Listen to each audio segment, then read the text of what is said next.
Hey, remember that period of a few weeks earlier this year when I got way into computer security? You mean I like to think it was your secure boot phase. I went real deep on signing EFI bootloaders and the Linux kernel and stuff like that to work with Secure Boot because I insisted that Secure Boot be on all my computers. And I remember saying, man, nobody uses Secure Boot. It's fine. Just turn it off and then make installing Linux easy. I'm making that hand motion, where you kind of polish your hand on your shirt.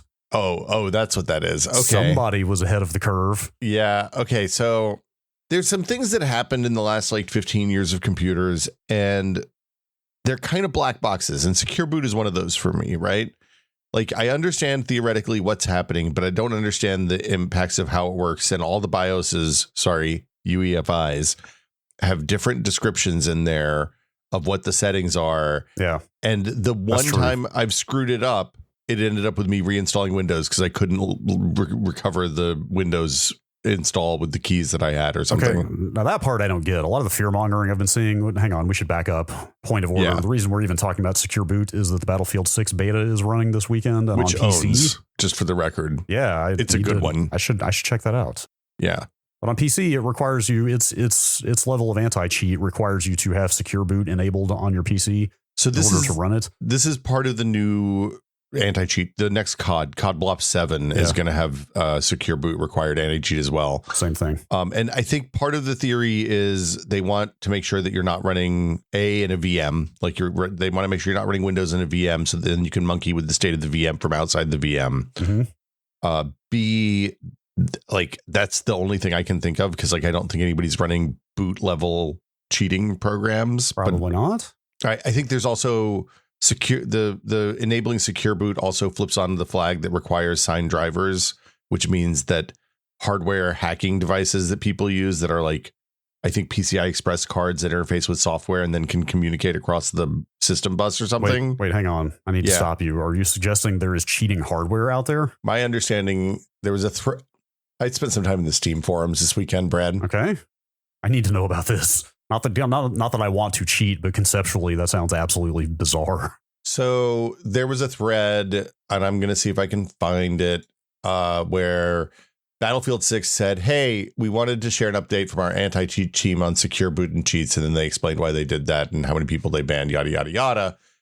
And then the third guy responding is a guy named Smoke with a $sign as the S. And he has a weird font for the MOKE. Right.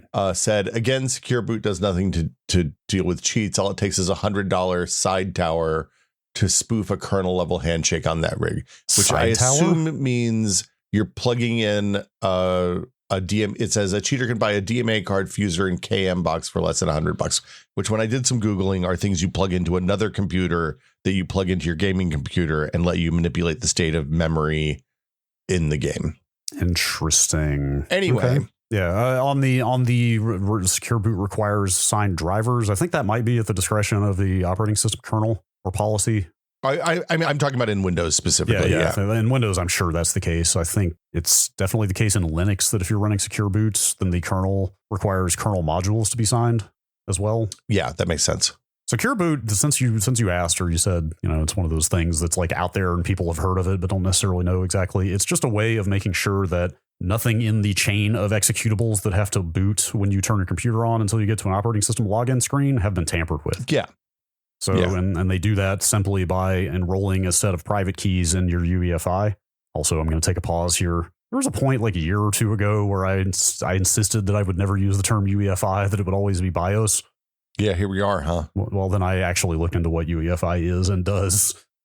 And now it's actually, I hate saying it, it's a terrible acronym, but I think it's it is so much more robust and it does so many more things than the old BIOS that I feel like making the distinction is actually useful. Anyway. Well, the other one was basic and now it's universal. Yes, I guess but it's just hard to say. UFI, that's what we say at PC World. I thought that really, UFI. You could say UFI, I guess. Wait, UFI? Final Fantasy VII UFI? I don't know about that. Okay, if I make that connection, maybe that makes sense in my brain. I only played the first part of Final Fantasy VII. I don't think there's a UFI in that one. She's the ninja character. She's an optional character. Actually, I believe you don't have to recruit her. I think she is optional to get. I've only gotten to the end of the first one. Not you're talking I didn't play the second one. Yes, she is. Yeah, she is the real very, Final Fantasy VII. She is very prominently the new character in Rebirth. Although they introduced her in a DLC for remake. But then, of course. Anyway. Okay. Anyway, moving on. The point is, yes, like you have keys, you have private keys enrolled in your UEFI, and then everything from the EFI bootloader that the UEFI launches, that then launches the OS kernel, like all of those binaries have to be signed with public keys. Sorry, other way around. Private I always keys. I'm sorry. It's the other way around. You have to sign them with the private key, and then they're checked against the public key. You were not wrong that secure boot implementations in UEFIs can be terrible. Wild. Can be terrible. Well, there are a bunch of different ways to do it. In Windows, whatever, you just turn secure boot on in the BIOS because Windows is signed with Microsoft is a certificate authority, or in fact, the certificate authority. That must be nice for valid secure boot keys. So like every motherboard on the planet is going to work with Windows and secure boot. In fact, I saw a lot of the idiot fear mongering that has sprung up in the wake of this requirement is just like, I can't even wrap my head around it. There's people out there going, oh, it hurts your performance, or, oh, you'll brick your motherboard. Like those things are impossible. That's ridiculous. But turning it on in the BIOS is definitely can be more complicated than it should be. Like my motherboard, which is a nice motherboard, sometimes this setting doesn't stick for 2 or 3 reboots. That's great. You just have to keep doing it over and over. At one point, it unenrolled. It cleared my custom key that I had enrolled in there, and then it wouldn't boot either until I went and anyway. It's Microsoft with a $sign doing their dirty business is the way it looks like to me. No, well, that one's on ASUS, but anyway. So yeah, the problem I had when I nuked the machine, Windows install, it's an older machine. It's the 9900K machine, so it was early-ish for secure boot, and I think that I nuked the keys that it was using. I think it was using a separate set of keys. I had enrolled a separate key at some point for Windows 10, and I switched to Windows 11, and it didn't translate or what. I didn't change it over or something. Anyway, the upshot was it failed to boot with a secure boot error over and over and over again until I was just like, it's just going to be easier to reinstall Windows on this machine and fix this problem. Wait, so you couldn't just turn secure boot off? You should have been able to. Nope. Didn't work. Like I said, I've had mine stick where I had to just keep turning it off and rebooting like 2 or 3 times before it would actually do it. It's possible I had that. That's a Gigabyte board, I think. But I spent about 20 minutes on it. I reached the point where I was like, this is a simple machine. I have everything backed up. It'll take me like 20 minutes to reinstall it. So I'll just do that. Yeah. The interaction between UEFI and operating systems is fascinating to me. Like, did you know that Windows Update will modify secure boot keys in your UEFI? Yeah, I'm aware of that too. That's how I nuked my cache install the other day. There's the DB and the DBX. The DB is like the good keys. Mm-hmm. The DBX is the list of banned keys. Whoa. That is put out by like security professionals, how basically. Do you get your key banned? Certain keys become compromised over time. Oh. Like if the private key gets out there, then it's useless at that point. Like earlier or whatever. I'm not a cryptographer, but whatever part of that chain of if your private key is no longer private, then it becomes useless for cryptography. Yes. Or it's like the certificate signing key or something. Some key gets out there, and then those keys are useless from a security standpoint, so they have to be revoked. Anyway, like if you watch your UEFI after a Windows update, sometimes you'll see the number on the DBX tick up because Microsoft has stealth banned a few more secure boot keys in your UEFI. It's great. Computing is fascinating, I find. I mean, it's infinitely complex and infinitely diverse. So I guess good job. Mm-hmm. Good job.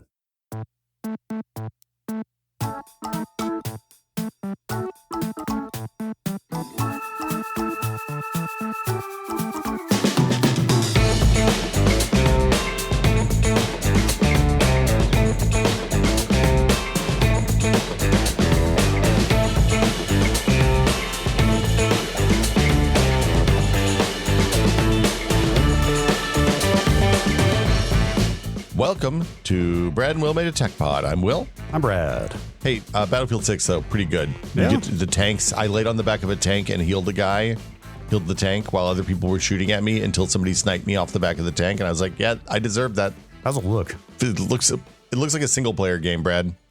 Like it's almost too much visual noise for a multiplayer game. Huh, okay. Like they do a thing where they put little diamonds on top of everybody. So so you can see the enemies in the field when they've been pinged by somebody on your team better, because like it's noisy. Interesting. You like the PC version, I assume? Yeah. Well, I mean, it's Battlefield. It's a mouse and keyboard game, Brad. Fair. I'm excited because they're taking another stab at the old battle royale, and you know how I feel about a battle royale. Wait, has Battlefield ever done that? They did Firebreak with Battlefield 5, I think. Okay, which was bad. The all the destructible buildings and stuff made it so there was no cover, so that it meant whoever had a tank won the game. Which, you know, like real talk, tanks win wars, but battle royales, you want it to be a little more, you know, infantry based than that. Sure. I think. Anyway, this is 100% like modern military, real world, like serious tone, like no personality at all. Right. The thing, it's very serious. Jay and Silent Bob aren't there. Yeah, they had a King of the Hill mode, but it does not feature Hank and Bobby Hill in their new rebooted Hulu Plus series. I didn't even mean that so much as, like, you know, at least 2142 had a little bit of a futuristic angle, like the ones that are just here's present day military technology and modern uniforms, and it's just real life. Or I kind of was over that 10 plus years ago. So the weapons are all fake versions of real weapons.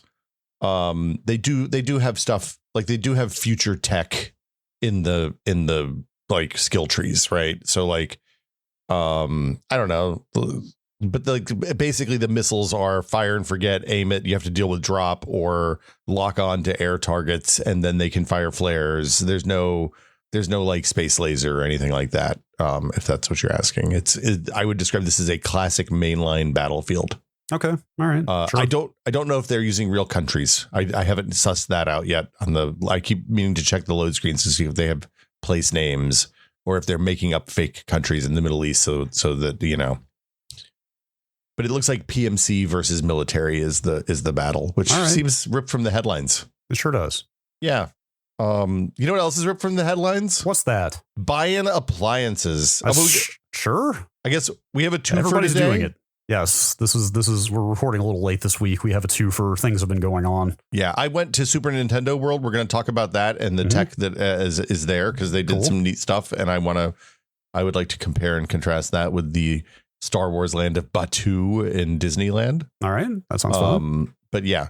I want to hear about your appliance buying adventures. I bought an appliance for the first time in my life. I've rented since I became an adult. You never bought a microwave oven?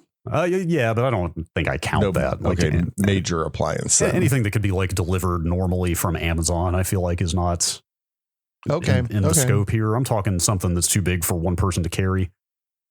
Okay, that makes sense. And something that you're potentially going to have for a very long time. Although, I mean, again, it's not my fridge. We just rent. But yeah, our fridge randomly crapped out last week. What happened to it? And I didn't bother to deduce. Did the freezer stay cold and the top stay? Freezer stayed cold, but not cold enough. The inside. Okay, I'll just walk you through the whole thing.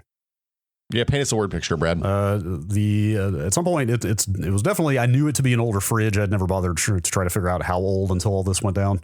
But the compressor, I think like Tuesday-ish, started making some noises, let's say. Oh, bad noises. It was making like a clicking, grinding kind of sound. Yep, that'll happen. Getting increasingly angrier sounding. Mm-hmm. And I just ignored it. Yeah, that's what it does. I was like, that's probably not great, but like, this is the benefit of renting, Brad, is that like you hear a noise like that. I hear a noise like that. Panic sets into my heart because I'm like, I'm about to spend a lot of money. You hear a noise like that, you're like, that's somebody else's problem. Well, but yes, but it's both the benefit and the curse of renting, though, because the thing I don't like is that there's overhead involved. There are other people in the chain of decision making involved. Like, oh yeah, the advantage you have as a homeowner is that when it dies, you don't have to wait for anybody else's sign off or wait for them to get a refrigerator ordered, or you know what I mean. And yeah, the downside is that I have to write a check. It's not like I can call the bank and be like, "Hey, can I knock off $2,000 for a new refrigerator from my mortgrage payment this month?" Yes. Well, okay, we'll get to it, but let's say the budget for our new fridge was far lower than $2,000. I mean, the entry point for new fridges is like $1,200-$1,300. It seems like now. Nope, not even close. Oh, okay, never mind. Not even half that. You got hosed then. Whatever. It's perfectly suitable for the space. Okay. But It was making a bad noise. And I was like, it'll probably be fine. I don't want to have to deal with contacting somebody about this. Yeah. It'll probably be fine. By Wednesday night, though, the noise had gotten loud enough that it occurred to me. And also, I had some yogurt. And I was like, this doesn't seem quite as cold as it used to be. Uh-oh. And decided to put a thermometer in there. 55 degrees Fahrenheit. That's too warm for a fridge. It sure is. You want your fridge to be 40-ish. Yeah, so we've kind of talked weirdly a lot about food safety and spoilage and bacterial growth on this podcast, but it's always been in a bit of a flippant manner, I found. Look, I have long said that every single human being should have to take some aspect of microbiology as it pertains to food safety, because most people make some real weird assumptions about what makes food go bad. And it would be really helpful if everybody understood the actual mechanism. Right. So then they're much less likely to poison themselves by, like leaving an egg out overnight and then eating it. Yeah. Oh God, I had to research how eggs are handled in this country and whether refrigerator. Anyway, we'll get to that. Yeah, we do. We're stupid with eggs here just because we don't like poop. Yes, but now it is time to talk frankly and seriously about the guidance here, because I've had to do a crash course in all that stuff. Yeah. My assumptions were not too far off the mark, but I was definitely a little bit looser than the recommendations, which are it needs to be below 40 Fahrenheit in there kind of all the time. You don't. There's really not much of a grace period at all. You actually want it to be. You want it to be a little bit lower, so that when you open the door and close it, the recovery period takes you back to 40, not above 40 or below 40, right? Like 30, like a 38. It seems like is what I saw is the general recommendation. It depends on the fridge. Like our fridge, if we have it 38 at the bottom and the front, the top where the air comes out of the freezer will freeze whatever's up there solid. So anyway. And 0 degrees Fahrenheit in the freezer, which surprised me because I would think that like kind of anything south of the freezing point would be adequate. But again, it's about the recovery period. You don't want stuff to thaw and freeze and thaw and freeze. You want it to be cold enough that when you open the door and look in there for a minute, it doesn't thaw everything. Yeah. Yeah. So the freezer in the shitty fridge was actually holding about 10. Okay. So that stuff's probably fine. Yeah. Yeah. So that's we'll get to it. That's the only food we did not lose. Okay. But you probably have some mustard in there. That's okay. Maybe pickles. We saved some ketchup. Okay. That's about it. Okay. But whatever. It's still a non-starter with the main fridge compartment at 55. No. So long story short, I contacted the landlord, and you tell me if this was a good move or not. I volunteered to handle the acquisition and selection of the new fridge. Well, so I thought that was a good idea until a few minutes ago when you were describing your budget range, which gave me pause because you're in contractor territory when you're south of $2,000 in San Francisco these days. They were looking to come in around $600 before any taxes and delivery fees. Do they even sell fridges for $600? Oh yeah. Does it have an ice maker or anything? No. This is the most zero frills price range category of refrigerator product you can imagine. Did you have an ice maker before? No, we didn't have any of that stuff. Okay. So it was a very basic refrigerator. I mean, it's an apartment, and also it's a pretty small space. There's a cabinet overhang. That is 65 inches, which it turns out there are not a lot of upright fridges that fit in that space anyway. How big is this? Is like an 18 cubic foot fridge? It was 17.5, which is our old one was 15.8. So this is still more space. Yeah. Do you pay for electricity in your unit, or does he pay for electricity? We do. Did you get one that is? This is it's Energy Star. We'll get to the one we got. Okay. I think it's a net gain overall, but I went into the fridge after all this was going down. It was bought in 2003. Yeah, I mean, fridges last a long time. But yes, so like at first, 2003 struck me as like, man, this thing is probably ready to go. But then my parents' fridge, nice like upstairs fridge, is like 25 years old. So they have my grandma's old fridge is in the basement, which is from well over 40 years, I think. Well, so there's a time on appliances, especially now as we've gotten better at making stuff and stuff gets a little bit more efficient.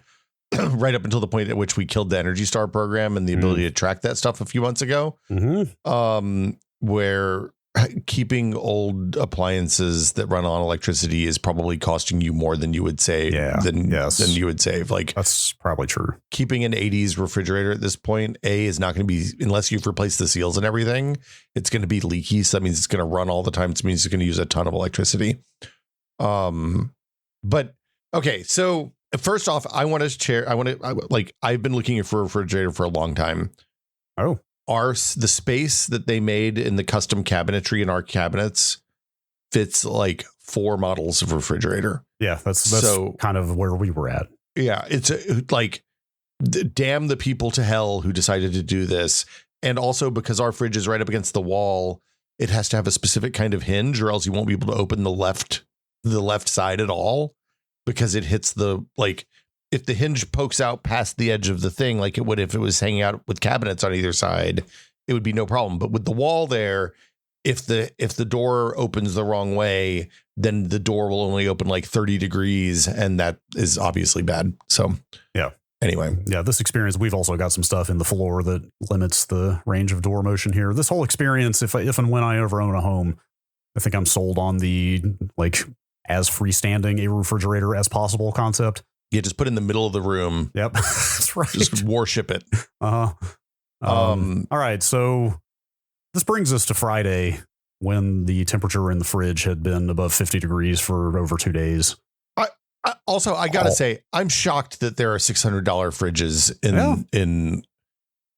I know what you pay for rent, and it's a little offensive that he's going to hit you for get a $600 fridge with no ice maker, water, or any of that nonsense. Well, I'm of two minds on that stuff, because every single person, I mean, like I think almost every refrigerator I have come across ever that has water and ice dispensers in it, one of those things is broken. Like I've had those for the last 30 years, Brad, and I've never had a problem with them. I mean, that's a data point of 1. Okay. Like I am telling you, I have run into so many broken ice makers in refrigerators. Like I'm kind of, it's the old TV VCR combo problem.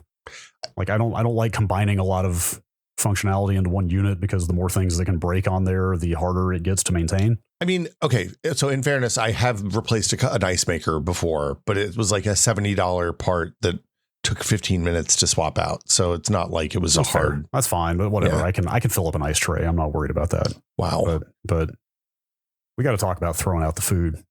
Yeah. Because like I said, it very quickly became clear we were not keeping anything that had not been in the freezer. Yeah, did you just put it on Too Good To Go and call it a day? Sure. No.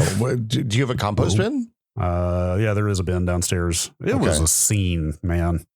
We are not that far removed from our last Costco run. Oh no. So there were jumbo economy sized containers of, there was a big thing of kimchi that had just opened and it had like one serving from. Kimchi's probably okay, actually. Everything said refrigerate after opening. Refrigerate. Like we just decided to go zero tolerance, clean slate. Let's not risk it. I mean, I will say, having had bad food poisoning, it's like, yeah. Also, your landlord should pay for replacing the food. Yeah. Well, we'll see how that goes. Yeah. Anyway, there was one point though. It was like a giant thing of sauerkraut, a giant thing of kimchi. God, I'm trying to think what else. A lot of fermented cabbage in your life these days, huh, Brad? Pickles. There was a whole thing of pickles that we had barely gotten into. I think pickles are probably. I would have kept the pickles. I considered that for all of the fermented stuff, but the wording on all the labels was direct enough that I just decided it was not worth saving the $15 to $20 on that stuff. But my girlfriend was handling a lot of that disposal. And at one point she just dumped all that stuff into the sink. Yeah. And I had to take a picture of it because it looked like weirdly artistic. Oh, well, that's show art. There was something weirdly artsy about the look of like this giant bed of kimchi and then this layer of sauerkraut and then this pile of pickles. There's probably somebody on TikTok who makes like portraits of people using fermented cabbage dishes. Yeah. I bet that smelled good. It was pungent. It was pungent from all the way down the other end of the house. But, anyway, the food disposal was a whole thing, but again, we just decided to treat it as kind of a clean slate. Let's just start over, buy all new stuff. So here we are. Yeah. Anyway, on the fridge selection. Yeah. So I was going to say, like, if you had like a real budget to do this, I can imagine that the fridge selection is fraught and difficult. At the budget he gave you, I imagine there's like 3 choices and they're all kind of crappy. There were actually quite a few choices. Again, it was the cabinet overhang overhead being so low that was the actual gating factor. That always sucks. It was not the price, because there were quite a few models and they were fuzzy. They sent me a one suggestion that was 650, you know, I think they would have wiggled a little bit on a better model. But again, like what I ended up doing was just filtering by height, and that got it down to not very many models. It turned out, because there were like so many models that were like 2 inches too tall. Like it was such a small margin. But anyway, you have a Dremel. I did look at the bottom of that overhang, and I was like, I bet you can take a couple inches off that beam. Yeah, it's hard to do, it turns out. Without it looking real janky. I talked to Vinny and Alex at Nextlander about it a little bit, because they're both homeowners, and I got a couple of recommendations that they have gotten in the past that they passed along that I thought were interesting. Okay. The one Alex had been told was focus on brands that just make appliances versus brands that make everything. That used to be true. I don't know that I necessarily agree with that anymore. So the brands that just make appliances are like Whirlpool and Maytag. It's Western brands versus Eastern brands typically, because the Eastern brands are generally vertically integrated across a wide variety of industries. Right. And the other category is stuff like Samsung and LG that make TVs. And so the thing about Whirlpool and Maytag are all owned by one company now. Oh, I didn't know that. So, yeah, I learned this when I bought a hot water heater. There was a Maytag hot water heater that I thought was a nice, expensive one. And it turns out it's just a shitty, janky one with the same badge on it. Good to know. The thing I would say is, generally speaking, especially if you're spending your own money, go to some place that actually sells those appliances, like that specializes in appliances, not Best Buy. And then I like to ask the repair guys. So, for example, when our fridge conked out, I asked the repair guy who came to fix the fridge what his favorite brand of fridge was, which ones he doesn't see. And he's like, oh, here are the ones that I like for that. Kind of like, which one would you buy for yourself? Yeah. Which one do you have? Although if he recommends you one that doesn't need a lot of repairs, that's less repair work for him. But I mean, true. But like, it's worked really well on the hot water heater front. The hot water heater guys were like, yeah, don't buy these brands. They're all the same thing. They're just rebadged. And when they have a problem, they all have the same problem. Yeah. We ended up with an LG because it's what fit the space. It was the biggest internal capacity we could get that would fit in that small height. Yeah. But the thing that Vinny said he has heard is that these days it's the very, very cheap fridges and the very, very expensive ones that last forever. It's the mid-range. I think that's probably right. It's the mid-range that are like not too expensive but have a ton of features crammed into them, are the ones that are constantly breaking down. It's the Terry Pratchett work boot theory, right? If you can afford you either buy the cheap one 50 times, but I think that these days the cheap one is actually made for people like you who have like people who rent apartments and stuff like that and don't want to be hassled. Mm-hmm. Whereas the mid-range stuff is like aspirationally upgraded, but kind of crappy. And the price on that is low enough, and I don't know what the margin is, but like the number of features they pack in there but keep the price down probably means that the quality of the product is lower, right? Well, or so for example, our stove had an issue out of the gate when we bought it a few years ago, and the repair guy came out and was like, yeah, I've seen a lot of these. They just had cold solders on the line, which, you know, our Sony receivers had cold solders on the screens. Yep. And is that an intentional choice designed to make it last a limited period of time before you have to upgrade it? Or is that just somebody fucked up on the line and there's no way to know, right? That's the old incompetence versus malice. Yeah. Quandary. Yeah, except for Sony has a real reputation for doing cold solders. So, you know, maybe a little from column A, a little from column B. Yeah, sure. I like this theory a lot. I think this one reads to me. Yeah, and one thing Vinny said is that those super high end ones are also just fridges. Like those really, you know, we're talking the like $7,000 fridges for the wealthy or whatever, but like the high Sub-Zeros and all that stuff. At the high end, a lot of them are also just basic fridges with a bunch of frills because you just want a thing that is quality and does its job well. So honestly, this is what's kept us from upgrading our fridge, because like when the ice maker conked out, I looked at it, I was like, am I going to spend $70 on a new ice maker, or am I just going to spend $1,200 on a new fridge? And then I looked at what the new fridge is, what the like $1,200 to $2,000. I mean, what was $1,200 then and now is probably $2,000.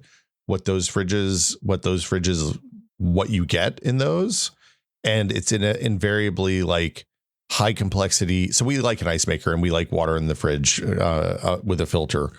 Same. And getting they moved the ice makers out of the freezers because they're less convenient, because people wanted door ice in the door. And as a result, you have these really complicated ice makers that either shuttle ice up from the freezer down to the front, or it takes up all of one door with an ice maker that is less efficient and prone to clogging and all this stuff that just sucks. So I am, like I said, this is my first appliance purchase or selection process. I'm getting a taste of what I will be like as a homeowner. Well, so it's going to be minimalism and modularity all the way. Like, it's just going to be everything. It's going to be the Unix philosophy applied to a house. Like, every tool has one job and it needs to do it well. Well, I think you can get, I think there are still good appliances in these categories. I think the problem is you're not going to find them at Best Buy. You're not going to find them at Lowe's and Home Depot, really, in my experience. Fair. So like washing machines and dryers are fine to get at Home Depot and Lowe's and Best. Like, I think actually we bought ours at Best Buy because they had a deal and they price matched. I like buying something like a fridge that's going to stick with me for 20 years, someplace that will swap it out for a different one if I don't like it when I get there. Sure. Because the other big problem with a lot of this stuff is that the user interface choices, and I don't mean software, I mean like how you interact with the device, you're not going to realize annoy the shit out of you until it's too late if you buy it at Best Buy. There's already like 3 things about this one that are like slightly more annoying than the old one, but there are enough upsides to it that I'm calling it at least a break even, if not a net gain. More space is good. Yeah. It's got more space, but like the top shelf is weirdly limited and can't be adjusted. So our big, like you said, we also like to keep a big water filter pitcher thing in there. That thing no longer fits on the top shelf, which is a real bummer. Yeah, if you'd gotten a fridge with water in it, you'd not have this problem. I suppose that's the case, maybe. Yeah. Now, before people write in and tell me that the water pipe to their fridge burst and it caused them to flood their house, I know it happens. I'm fine. I'm fine taking that risk. Yes. The biggest net gain, I'll just say it now. Just got a few more points to get through here, but it is so much quieter than the old one. And I think you've been in our apartment before, right? Like our kitchen and our living room are directly adjacent, and there's not a door. It's like they had cut the wall out. It's just completely open. So the fridge is open air 15 feet away from me when we're watching on the TV, couch, playing games, whatever. And even before the old fridge started getting very angry, it was pretty loud when the compressor kicked on. Maybe that was a warning sign in retrospect. Maybe. Cannot even hear this thing from the couch. Nice. I literally, when it's running, cannot even hear it. Like that alone is, that's a huge gain. Anyway, I'll get to the last bit of the selection stuff here. It is an Energy Star. And so that helps, I'm sure, with the efficiency and the noise and stuff like that. I got really excited though once I was granted some agency to pick this thing out myself within a budget. Okay. Because I've been kind of fascinated with the phenomenon of the bottom freezer drawer. So we have a bottom freezer drawer, and really? I have mixed feelings about it, but go on. Yeah. So that's what I found when I started looking into them. I mean, first of all, I found that there were 0 models available that fit within our tight budget. Yeah, like, that's an upgrade feature at this point. That clearly was. I've quickly realized that has been positioned as a luxury add-on. It also has more parts because the freezer on top has there has to be an impeller in the bottom ones to get cold air from the freezer to the fridge. So this goes back to my minimalism, is that now that I've actually read about this, I think that my dreams of bottom freezer have been dashed for all time. Because there are, I mean, it literally is less efficient. Like, you're going to use more electricity. The top freezer is common for a reason, not just because it's cheaper to make. Like, it's actually more efficient to operate the fridge. I looked it up. The Department of Energy says that classic top freezer models are 10 to 25% more energy efficient than bottom freezer. That's crazy. Which is kind of a lot. I couldn't find definitively the reason for that. I found a couple of suggestions. One suggestion I found is that there is a more natural convection cycle of warm and cold air flowing in the top freezer, but I would think those compartments are airtight. So like, no, the air moves from the freezer. Are the freezer and fridge connected? Okay. The way the fridge is cooled is there's a fan that moves, or there's a system that moves air from the cold freezer to the refrigerator. Okay, and it maintains the temperature by cycling the amount of air that's allowed in and out. Right. But because cold because heat rises. Yeah, because the cold air from the freezer sinks into the fridge compartment. Naturally sinks. Yeah. Right. The problem is on the downhill ones, you have to have some sort of mechanism that brings air from the cold bottom to the top. Yep. That's just another thing to break. So I guess I'll never have one. I will tell you, on our fridge, that did break about 10 years after we bought the house. And it was a classic $25 part, hour of labor, $400 worth of food that was ruined because the fridge got warm and we didn't realize it until we had a similar warm yogurt moment. No, thank you. I read elsewhere that it may also have to do with the placement of the compressor, that on the top freezer models, the compressor is farther away from the refrigerated compartments. Oh, that makes sense. And on these, it's below where it's going to heat up, probably. Right. Yeah. Because compressors generate heat, right? Yeah. So anyway, no more bottom freezer. What I will say, having had one of these bottom freezers for like 10 years, we were side by side people for years and years, which I quite like. Yeah, that's what my parents have. The bottom freezer lets you hold a lot more stuff in your freezer and make it more accessible. If you're like, for example, when we make a soup or something and freeze it, we put it into freezer bags and lay them out flat so they freeze like hanging files. Sure. And then they go in there. It's an enormous pain in the ass if you have a lot of frozen vegetables. So like we have frozen peas and stuff like that in there, or like smoothie frozen stuff. And those bags just like become amorphous blobs in the basket at the bottom.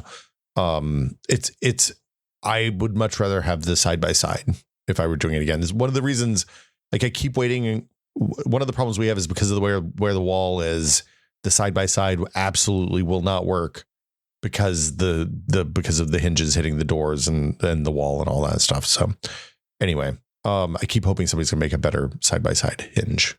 But yeah, it could happen. I like the fridge on top. The fridge on top is incredibly convenient when you're in there looking for stuff, when you're pulling stuff out. Yep. It's funny because our fridge is from the time before they started adding all the electronic crap to the fridges. So like the bonus features for us are like pull out drawers, pull out shelves. So like you can grab the shelf and pull it out. It's not, I don't know. It's weird. It's the newer ones are much weirder, I think. Yeah. In that you get like all this weird electronic crap that you really don't need. I don't know that there are any circuit boards in this one. I mean, there's probably something very basic, but very basic. Probably no IC. Okay. A couple other things real quick. I mean, this is common to anybody who buys things online, I guess, these days, but appliances, I feel like, are an extreme example. Sifting through reviews for this was a complete mess. Well, part of the problem, the big problem is there's no SKUs. So we looked at this when we started tested. Like Maytag and Whirlpool make separate SKUs of the exact same refrigerator for different retailers with slightly different fascia on it. Yep. For Lowe's, Home Depot, Best Buy, Walmart, all the places you can buy fridges. Yep. And it means that it's really, really hard to do reviews because you can't often tell that they're the same part. And it's so that Home Depot can say, oh yeah, we price match everything. Mm-hmm. And then there's nothing to price match against because it's all different SKUs. Good stuff. Yeah. Great. I went to Consumer Reports. They wanted a subscription to show the review for this refrigerator, but it was very unclear to me based on the way they blurred the page out, whether a human had even done a test on this refrigerator. It kind of looked like what was being blurred out was really not much more than the manufacturer's specs. So my experience when I buy, I don't actually know how well they cover this part of the market. Like, I know that when you're buying, if you're spending $2,000, like when I bought hot water heaters and stuff like that, when I've had to spend a couple of grand on an appliance, I usually shell out for a month or two of Consumer Reports, because they're generally pretty good. And even if they don't have a review of a particular model, they'll have reviews of other models from that vendor, which kind of gives me a read on the situation. Mm-hmm. I will say, I think Consumer Reports is really good at the kind of speeds and feeds side of reviewing, like how energy efficient is it? How much space does it have? Does it have like convenient features like the pull out shelves or adjustable shelves or stuff like that? I don't think they're particularly good at user experience stuff. So like, interesting. For example, we bought a toaster oven one time. I looked at a Consumer Reports review of it and they were like, oh yeah, we absolutely love this. And then I got it and it was the user interface for the thing was unintelligible to humans.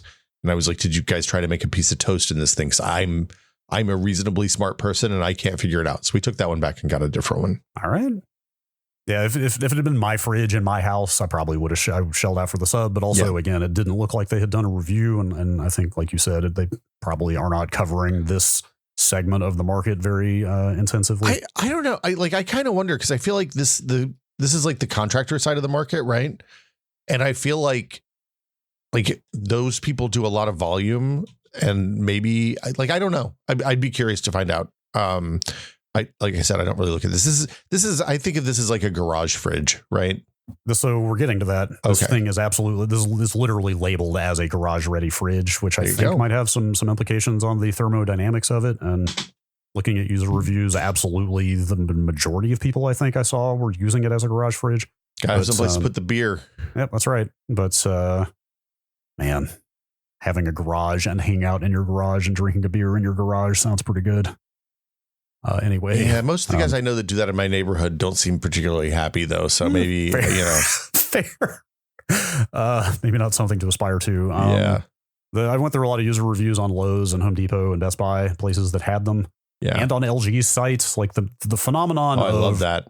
The phenomenon of user reviews on the site made by the company that makes the product is just weird. They're all 5 stars. Is that oh really?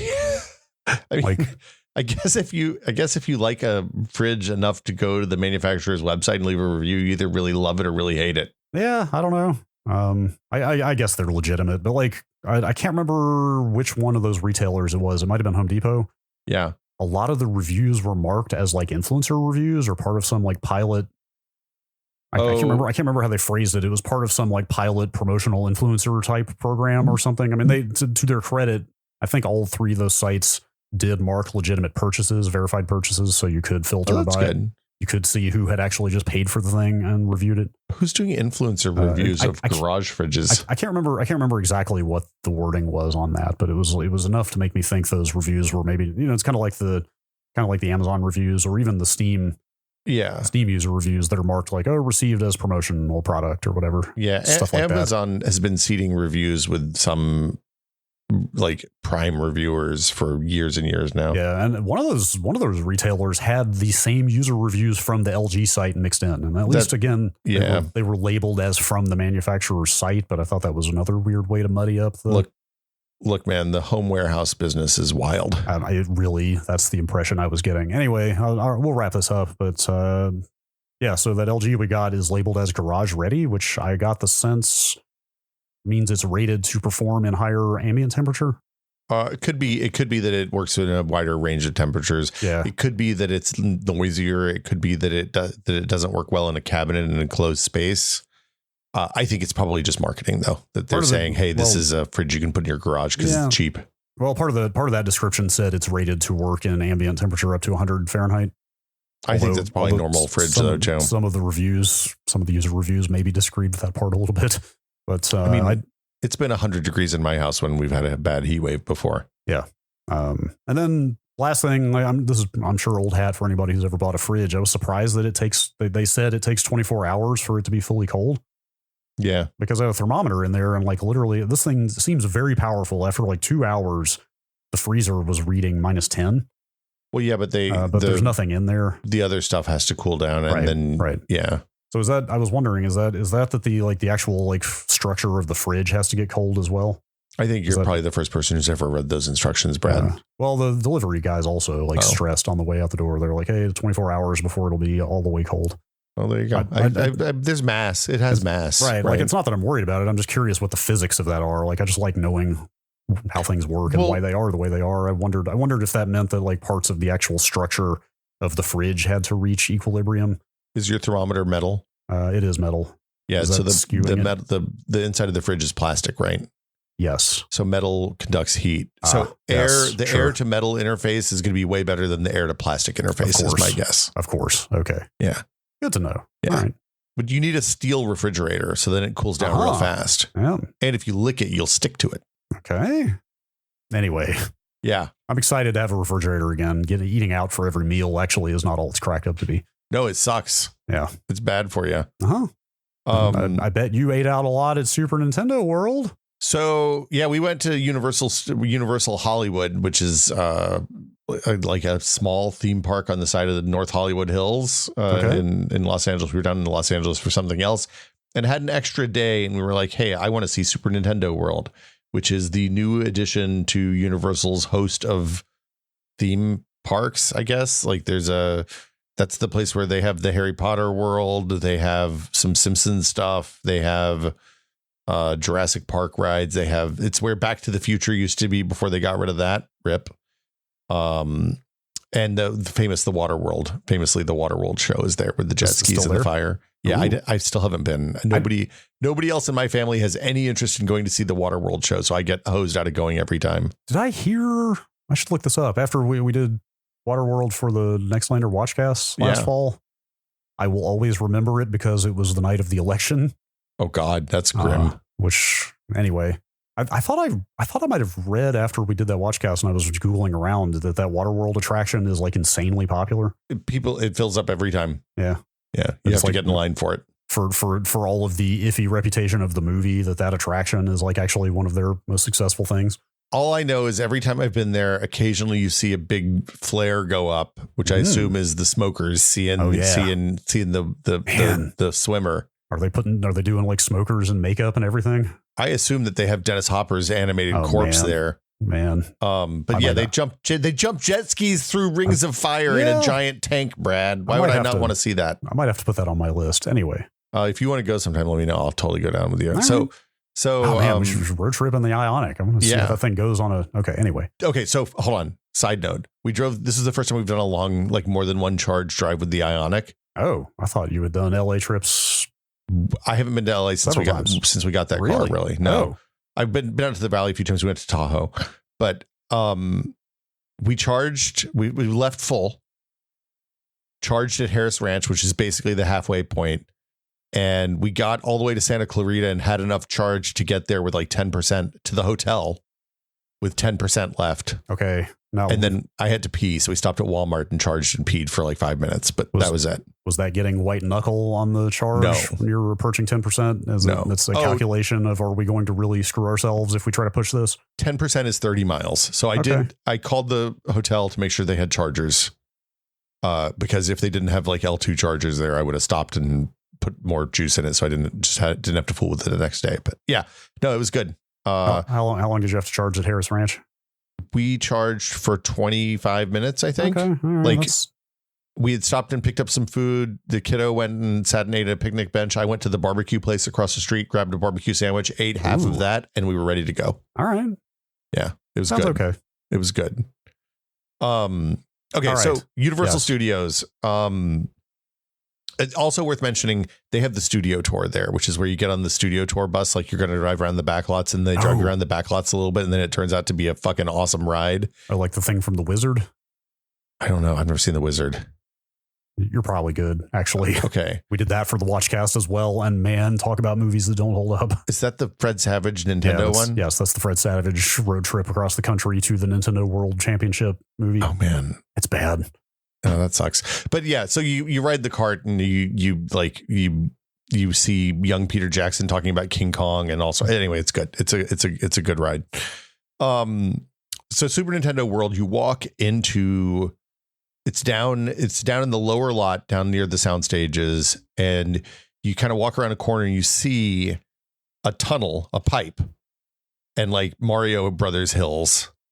And you walk through the pipe and there's a bunch of lights and stuff. And then later in the day when it's really hot and people are looking for shade, there's a bunch of people sitting around the edges of it, kind of just enjoying shade and stale air in there with everybody else.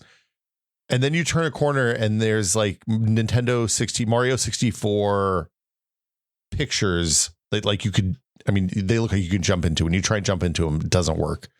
But they change and they have the pictures of the Bob-omb, big Bob-omb on the hill and all this other stuff. And then you turn another corner and it's like you're in a Super Mario Brothers game. Like so, how thoroughly, like how extensive are the decorations? You can't see any, like you can, there's a couple of places when you're in there that you can see like a couple of high-rise skyscrapers poking out. Okay. But the rest of it, you can't see anything. So you see like a hill that looks like a vertical Super Mario Brothers 3 level with like piranha plants and cactus guys and Koopas and all like there's keys all over the place. Like the I guess those are Super Mario Brothers 3 keys, I guess. Key. The circle with the key in it. Circle with the key in it? Yeah, it's like a pickup you get sometimes. You usually have to collect multiples to do something. Okay. I was thinking about the Mario 2 keys. It's not the Mario 2 key. Yeah, no. No Mario 2 representation at all here. Yeah, I know. That game. I didn't see any Shy Guys.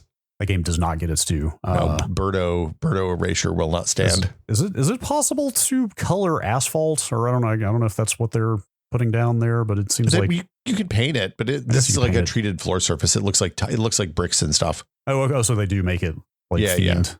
Oh yeah. Like it is incredibly well done. There's much like the shade things are mushrooms, like toadstool mushrooms. There's mini games throughout. So I guess we have to start out by saying the first thing they do when you're going to Nintendo World, they don't really hit you over the head with it, but if you do your homework, you're like, you should get Amiibo wristbands. Oh, is that optional? You don't have to get them, but they're $45 a pop, I think. Right. And they're slap bracelets with Amiibos in them, and you can get them in Mario. There's 2 Mario flavors. There's a red Mario and then a gold Mario. There's a Daisy, a Peach, and a Yoshi, maybe a Luigi. Okay. But no Waluigi, no, like Daisy is the farthest off character you get access to. This is just a Mario ass theme park, it sounds like. I mean, it's called Super Nintendo World, right? Not Super Mario World. Well, so in other parks in Universal Japan and Universal Florida, Orlando, I guess, they have a Donkey Kong Bonanza ride now too. It may not be Bonanza, but they have a Donkey Kong ride. Like a Zelda version of this would be very appealing to me. I want a Zelda version. I want a Luigi's Mansion ride real bad. I think that would be rad. But anyway, so Amiibo wristbands. So Amiibo wristbands, there's blocks and question blocks. There's like brick blocks and question blocks all over the place. You can punch them. Wow. When you punch them, assuming you use your Amiibo hand, it registers your punch and it tracks every punch that you do in the park. Because you scan a QR code on the back of the Amiibo wristband with your phone, and then it hooks you up to a leaderboard, right? So you can kind of like there's multiple aspects. There's a scavenger hunt where you have to tap all the blocks. There's like things you can bump it up against, and that will like light up an 8-bit Mario or Peach or Bowser or whatever in the world around you. And we assume this is just NFC. Standard. It's just standard S. You can tap it on your Switch when you get home and it shows up as a Mario Amiibo. Oh, it actually works as an Amiibo in the ecosystem? Regular ass Amiibo. But not a special one. It's not classed as its own like Super Nintendo World one. It's just rings up as one of the retail ones. They work the other place that Mario Amiibos work. I think technically they're in a special group in the thing. Like they don't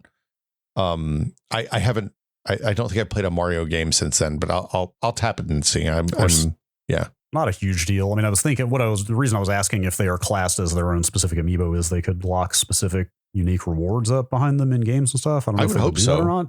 For $47, I would like some special rewards. Well, but also, I mean, I won't get into it here, but I've looked a little bit into the world of spoofing Amiibos.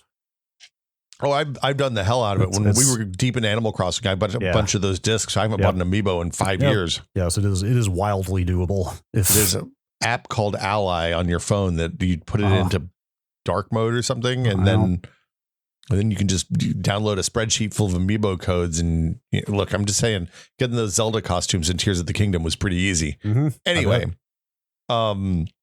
okay, so there's a scavenger hunt aspect. There's also a series of mini games throughout the park. So the mini games are like they're themed for different ages, mostly accessible to pretty young kids. And like some of them are like run around and punch some alarm clocks when the lights turn red, right? And when you successfully complete a mini game challenge, then you get a gold key that if you tapped your wristband, it also shows up in the app. When you collect multiples, 3 of those gold keys, you unlock a Bowser Jr. fight, which was fucking rad.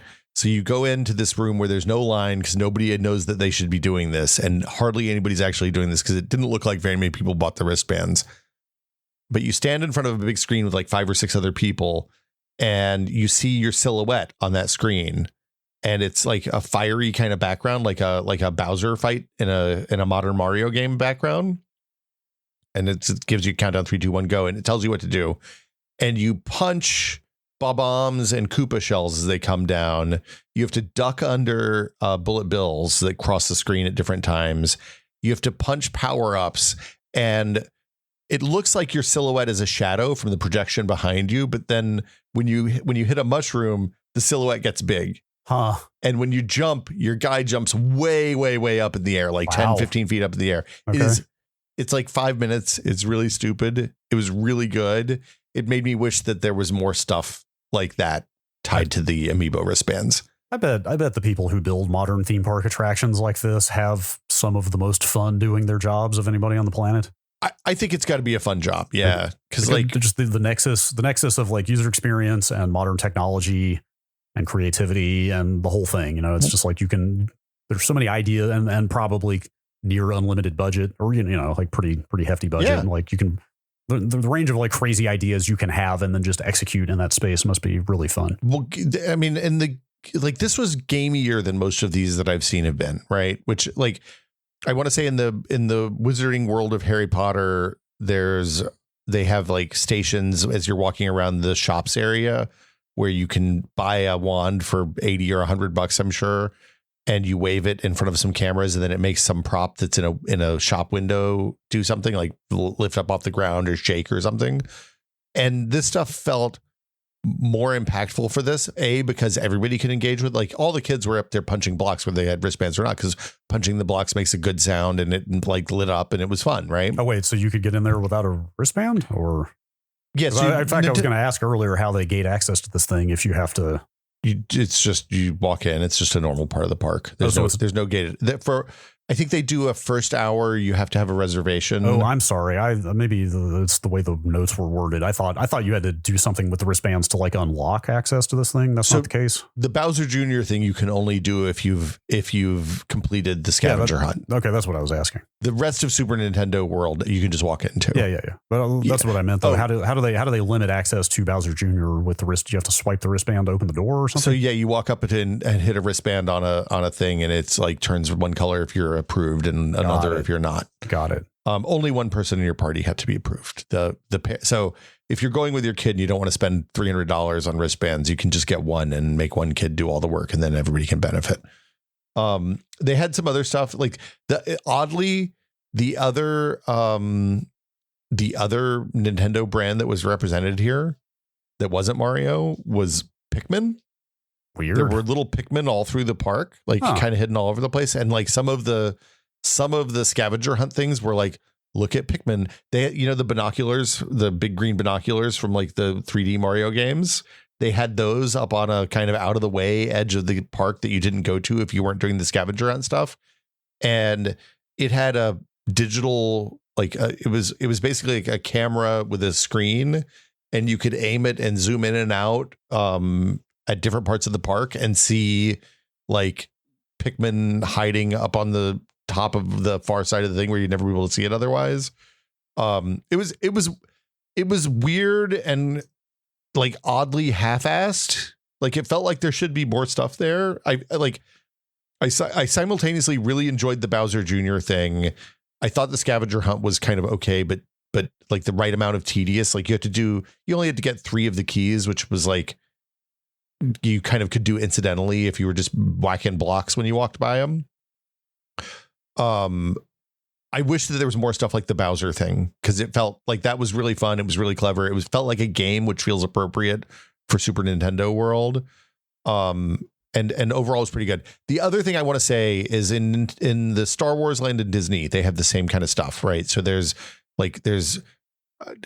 areas that you can interact with as a guest that like sometimes make things happen. Like Kylo Ren's spaceship will shoot smoke if you've done enough things for the Empire or for the Resistance when you're like going through that park. And the way that works is you have an app on your phone and you interact with the app directly. And if you do that enough, eventually like cast members will come in and pull you into things sometimes, or like you'll be able to do interactions with the big props. You'll be able to open a door that normally doesn't open and go see something secret and stuff like that. But the downside of that is that if you're there with kids who are too young to have phone, everybody's walking around with their fucking phone out the whole time, which sucks. Yeah. B, if you're there with kids that are too young to have phones, you end up in the, hey, dad, can I use your phone? Or, hey, mom, can I use your phone? So then you're paying hundreds of dollars to go to Disneyland and be outside and spend fun family time together so that all of your kids can be glued to their phone doing the bullshit. Or worse, you're a parent and you want to do the bullshit and then you're on your phone neglecting the fun family. Like, it's just having your phone. Like my initial reaction on, hey, we have to spend $50 on these stupid fucking wristbands was bad. And then once I realized that I was walking around Super Nintendo land and nobody had their phones out, I was like, oh, this is actually pretty good. Yeah. Like, I was going to say, like, that's probably the one upside of the Disney strategy is it's maybe not free, but at least cheaper to use a phone app instead of this wristband, right? Yeah, so the phone app's free. Oh, it is free. Okay. Yeah, like it's just a subset of the Disney park. So if you go to a modern park, you have to have you download the app because it has the maps and the wait times and all that stuff on it. Right. You also, depending on which park you're at, I think the Disney Fast Pass stuff all works through the app now too. Okay. So you can say, hey, I want a Fast Pass for Haunted Mansion if you're not at Haunted Mansion, and then it tells you what time to show up and you skip the line. Yeah. I mean, $45 per person for even a modest sized family is not nothing. Like, that's a pretty substantial cost, but also once you're at a modern theme park, I guess, in for a penny, in for a pound at that point anyway. They're going to turn you upside down and shake the money out of you. But that sounds like a massively better, like I have started developing some derision for the amount of noses buried in phones in modern society these days. And so, like, an experience that explicitly keeps people off their phones and doing a thing and looking at a thing seems pretty good. It was nice. And some of the mini games were really fun. Like, one of them, you had to control a Koopa shell. Like, you had to punch a Koopa shell that was going back and forth across, just stuck bouncing for eternity. And if you punched at the right time, it would go up and hit a power block, and then some stuff would happen. And that was kind of fun. Like, overall styling was really good. There's also a ride. Obviously, the Mario Kart ride is there. Bowser's Fury or Bowser's Revenge or something. I can't remember what it's actually called. But it's a combo cart. Like, you ride a cart with three other people, and then you also put on this AR headset. They do it. They give you a Halo kind of headband that you put on, like the PSVR ones. And then when you sit down in the cart, there's a wired in pair of goggles that just snap onto that headband that you're wearing. And you tap your Amiibo onto the steering wheel to let the car know that you're you. And then there's a game kind of like the Buzz Lightyear adventure at Disneyland, the old one that you drive around and shoot stuff, but it's all the car ride is riding around in this really lovely stylized area. And then the game is shooting Koopalings that shoot in front of you with shells, collecting shells and shooting Koopalings and shooting extra stuff in the environment. So it's all PvE. It's all PvE. One person can control the steering, or maybe multiple people control. It seems like one person controlled the steering in the carts that we were in. The big issue I have with this ride in general is that you didn't need the ride for the game to work. And the way the AR headset is set up, it's really, really bright. So you're not really, like, you're seeing overlays on the world that are 3-dimensional and tracked, but not like the brightness of the world versus the brightness of the things that are being projected on the AR screen is such that you can't really see the world, which is a bummer because the world design is awesome. Like, well, how what's the word I'm looking for? Like, how pervasive are the images, the AR images? Like, is it covering like a ton of your view is constantly obscured? It's not a ton of your view, but it's not rendering landscape or anything. It's just entities. Just the Koopalings. Okay. Yeah. So, and it's funny because it does an interesting thing at the start where, like, the tutorial section is 2D, like 16-bit era Koopalings. And then once you transition out of there, it becomes the modern Mario Kart 8 Koopaling 3D renders. That's neat. But yeah, the fundamental problem is that the game is so pervasive that you don't focus on it's hard to focus on the ride. Sure. I think the ride maybe is a little underwhelming, actually, is probably why it's like that. But and so you shoot the Koopalings by aiming with your head. So you aim with your head. You have 2 trigger buttons on your steering wheel. and you shoot shells, whatever power up you have by aiming and shooting. Sure. And then they give you your car a score at the end and let you know how you stacked up against the people in the other lane, as well as everybody else who rode that week, which is weird. I don't know how they're tracking this. That's the other interesting thing, is it seemed to be motion tracked. I don't know if they're keeping everybody in sync with everybody else, but like the Koopalings rode down the track when they were riding away from you. They didn't just fly off into space or whatever. Interesting. So like they're doing some aspect of 6DOF tracking with it. And it felt pretty good. I mean, AR is a little more forgiving than VR in terms of like motion sickness and stuff, but sure. None of the people we were with who sometimes have motion sickness issues had any problems. So. All right. Yeah. I wonder, fun. I assume this park is so Mario centric to synergize with the success of the movie, or to put it another way, I would guess maybe any planned Zelda attractions might be something they're saving for that movie to come out and be huge. I don't think they've announced any Zelda movies. None of this was movie. No, I'm sorry, Zelda rides. Oh, rides. Yeah. None of this is Zelda. None of this was movie focused. Well, like, yeah, but what I just mean that Mario is like, I mean, Mario's always bigger than anything else Nintendo has, but like Mario is extra huge in the wake of that movie.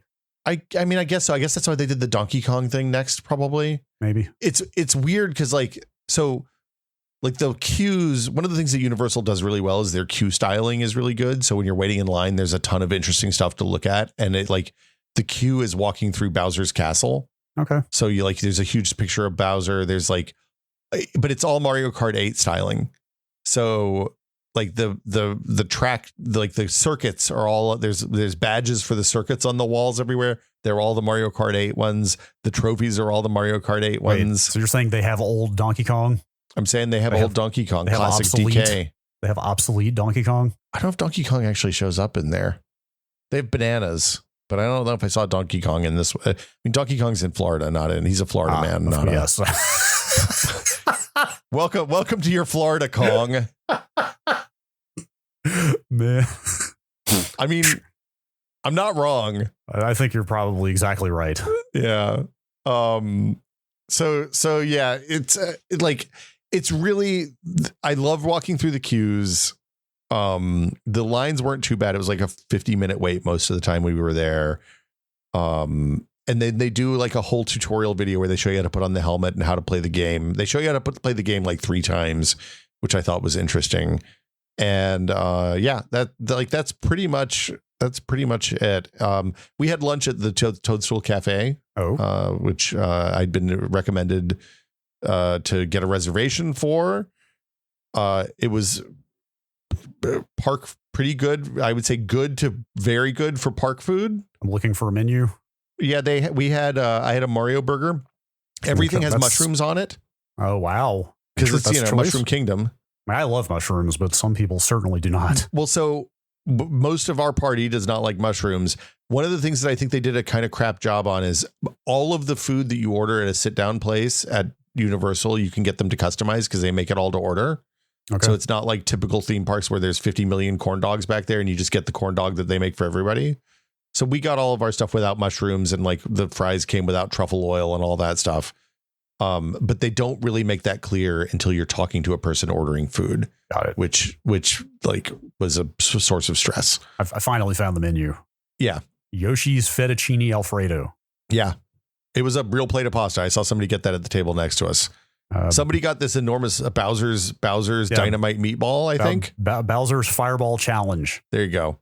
It was the biggest meatball I've ever seen, Brad. It's a 1 pound meatball topped with mozzarella cheese, served with mushroom marinara sauce. It looked like the size of my head. Bowser Puff Pastry. We didn't get those, but they looked pretty good. They have both a Mario burger and a Luigi burger. The Luigi burger is chicken, which I feel like is I feel like Luigi will not stand for this slight. Do we not remember the year of Luigi, people? That's all I'm saying. Yeah. We got peach cupcakes. If I had known that the peach cupcakes were as big as they were, we could have split one of them for the 3 of us. But we took one home. So there's something funny about reading peach cupcake, raspberry filled cupcake. It's like it's a peach cupcake filled with raspberry. I mean, look, I know it's her name and not a fruit. Peach contains multitudes. Uh-huh. She loves both peach, but her favorite color is pink. So Everything in there was pink. And yeah, I will say the food there was better than the Krusty Burger, which is where we ate dinner that night. So, yeah. Man, that's a lot of themed food for one day. It was a lot of themed food, Brad. So yeah, Mario Kart, okay. Mario Super Nintendo World, awesome. All right. Maybe figure out how to do a bootleg band rather than pay the $57 if you're. I don't know how you would register your bootleg Amiibo band to their app is the thing, and without the app, I think it would be a little bit less fun. Yeah. Interesting. All right. Yeah. Oh, anyway. I found a picture. I finally found a picture of these wristbands. Those look awesome. They're very cool. To be fair, those look really cool. Actually, like slap bracelets still awesome after all these years. B, I got the gold Mario one, so I turned it upside down so it looked like a Wario one. I thought that was pretty good. Yeah. C, pretty uncomfortable over the length of the day, I'm going to say. I can see it. They're quite big. Yeah, but also the bend on the slap bracelet is not such that it is sized for an adult wrist. So, okay. I wish they had more character representation in the wristband choices. Sure. All right. But yeah, so Super Nintendo World. I would go back. I don't know if I'm going to go to a Florida one, but maybe I'll go to the one in Japan. That looks cool. Yeah. And yeah, give me a Luigi's Mansion game. That's all I want. It's never going to happen, is it? Game or attraction? Attraction. I'm going to say no to both. I mean, look, there's a Luigi's Mansion arcade game that's pretty dope. Oh, okay. I have mean, you ever seen that? No, I have not. I mean, they just did 3 not that many years ago, but yeah, man, those make money. Yeah. The arcade game has a big giant ghost. I can't remember the name of the vacuum cleaner, but it's the ghost vacuum. Okay, and you get to hold it in the booth. Suckotron 5000. I don't remember. Yeah, it's Gus. Isn't it Gus something? Oh, yes. Well, now I need to know before we end this podcast. I'm going to look that up. This is why we do this podcast, because I was getting ready to go look. Poltergust 3000. Poltergust. That's a good name. It's pretty good. That deserves a ride, man. That's all I'm saying. Sure. That'll do it for us this week. Yeah. Thanks everybody for listening. Brad, I'm glad you had a voyage of discovery. Personal growth. Yeah. We are, let's see, about 6 hours out from the 24-hour mark. Gonna go grocery shopping? I think we should probably go buy some groceries. It seems nice. Yeah, it seems like get some ham. Need to do a Costco run, though. I mean, rent a car, head down to Costco. Yep. As always, Brad and Will Made a Tech Pod is a listener-supported show. That means we would not be here without you. True. The listeners. We appreciate each and every one of you. If you would like to find out how to support the show, you can go to patreon.com/techpod. Again, that's patreon.com/techpod, where for $5 a month, you get access to the fabulous TechPod Discord, which is full of nerds who will talk about all sorts of interesting things. I had a conversation in there the other day, and I'm completely blanking on what it was right now, but it was incredibly helpful. Damn, what was it? Was it when my monitor died? No. Maybe. What were we talking about? It was in the PC Hardware channel. Will. Actually, what is your username? It's not Will. I'm just Will. My username on Discord is Will. It was a bad choice. That's not coming up. I said, surely I'm not going to be able to get just Will as a username. I can't get it to come up in search. Discord search is, bad. Yeah, Discord search is bad. I couldn't get it either.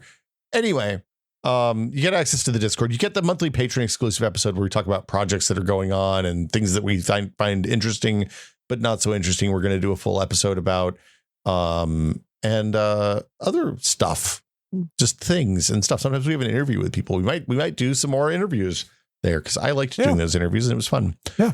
But that'll do it for us this month. Thanks everybody for listening. Oh, wait. Executive producer tier patrons. We especially appreciate our executive producer tier patrons. We do.